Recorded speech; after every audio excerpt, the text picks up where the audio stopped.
Ibu, bapak, saudari, saudara, rekan-rekan muda, dan adik-adik sekalian dimanapun kalian berada, bertemu kembali dengan saya, Romo Tino SSCC di dalam catatan pesiarah. Mendengar aturan langsung tersirat di dalam benak kita. Kebebasan kita dibatasi. Tetapi jika kita sebagai orang beriman yang bijaksana selalu mampu melihat nilai di balik sebuah aturan. Aturan ada agar kita semuanya selamat sebagaimana yang Tuhan kehendaki.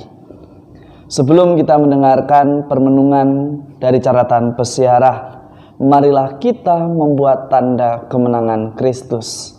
Dalam nama Bapa dan Putera dan Roh Kudus. Amin. Ya Allah, dalam masa Prapaskah ini, ajarilah kami dengan sabda-Mu untuk melakukan karya pelayanan kasih.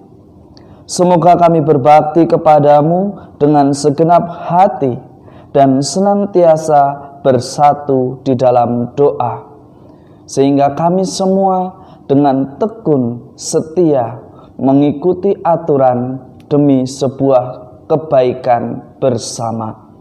Demi Kristus pengantara kami. Amin.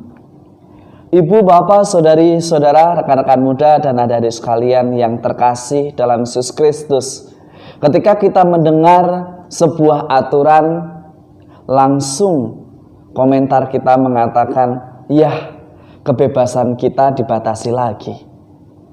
Tetapi di dalam kitab Ulangan, bangsa pilihan sampai ke tanah terjanji dan menemukan kemuliaan dan sukacita yang begitu hebat karena ketaatan dan kesetiaan mereka kepada aturan dan ketetapan yang dihadirkan oleh Tuhan melalui perantaraan para nabinya. Mereka selamat karena mereka taat, setia, dan dengan bijaksana melakukan ketetapan dan aturan yang telah disampaikan oleh Tuhan melalui perantaraan nabinya. Mereka mengatakan, lakukanlah itu dengan setia, sebab itulah yang akan menjadi kebijaksanaan dan akal budi di mata bangsa-bangsa. Apa yang mau dikatakan dari kitab Ulangan? Ketika kita dengan bijaksana melaksanakan hukum itu, maka keselamatan akan menjadi sukacita yang tidak hanya milik pribadi, tetapi milik bersama. Tetapi dengan bijaksana artinya, jangan sampai karena aturan kita membunuh hak hidup sesama kita. Jangan sampai kita melanggar apa yang menjadi hak dari sesama kita. Kita diajak untuk lebih memahami bahwa aturan dibuat supaya orang yang di dalamnya yang hidup bersama memiliki tujuan yang sama, yakni kebahagiaan dan keselamatan bersama. Protokol kesehatan yang dibuat begitu ketat di tengah pandemi COVID-19 bertujuan bukan untuk mengekang kebebasan kita, tetapi membuat semakin banyak manusia segera terbebas dan terselamatkan dari pandemi COVID-19. Di masa pantang dan puasa, kita diajak untuk mati raga, belajar untuk mengurangi mobilitas kita. Jika kita melakukannya dengan setia, dengan kebijaksanaan, kita akan dengan sukacita.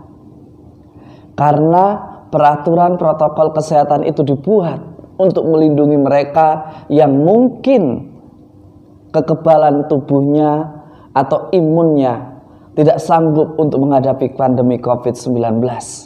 Bagi kita yang sanggup, mari ini menjadi kesempatan bagi kita di dalam masa Prapaskah ini untuk belajar, ikut ambil bagian dengan penderitaan dengan mereka dengan cara mati raga. Apakah aturan ini menggantikan aturan-aturan yang sebelumnya? Tidak. Sebagaimana dikatakan di dalam Injil Matius, kita diminta, janganlah kamu menyangka bahwa aku datang untuk meniadakan hukum Taurat atau kitab para nabi. Aku datang bukan untuk meniadakannya, melainkan untuk menggenapinya. Biasanya sebuah aturan yang baru dilihat dan dibuat berdasarkan atas situasi saat ini atau kekinian yang sifatnya sementara tetapi jelas tujuannya untuk menyelamatkan. Kita sebagai orang beriman hidup di dalam dinamika masyarakat. Anda, saya, kita semua wajib mengikuti aturan itu. Agar apa? Agar yang menjadi visi misi atau tujuan hidup bermasyarakat tercapai.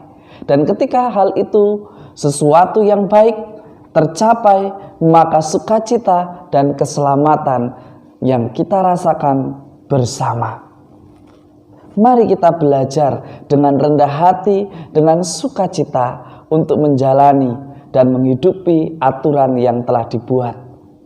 Sekali lagi, jika kita melaksanakan dengan kemerdekaan, maka aturan tidak akan membelenggu, tetapi justru membuat kita semakin kreatif, semakin mampu untuk membuat terobosan dan menemukan solusi yang inspiratif, sehingga kita mampu untuk menjadi berkat di dalam persiaran hidup kita. Semoga berkat Tuhan senantiasa melindungi dan memberkati kita dalam nama Bapa dan Putera dan Roh Kudus. Amin. Orang yang merdeka, dia tidak akan pernah terbelenggu oleh sebuah aturan. Mereka yang terbelenggu oleh aturan adalah mereka yang senang berbuat kejahatan, yang sering berbuat melanggar aturan. Tetapi bagi mereka yang dengan bijaksana dan dengan setia mengikuti aturan yang ada, ia akan menjadi pribadi yang kreatif, inovatif, dan selalu memiliki cara untuk mencari solusi atas persoalan hidupnya. Sebagai orang beriman dan sebagai anak-anak dari cahaya, mari kita belajar untuk mewujudkan kerajaan Allah dengan melakukan pelayanan secara kreatif, inspiratif, tetapi tidak melanggar aturan. Selamat beraktivitas, Tuhan memberkati. Amin.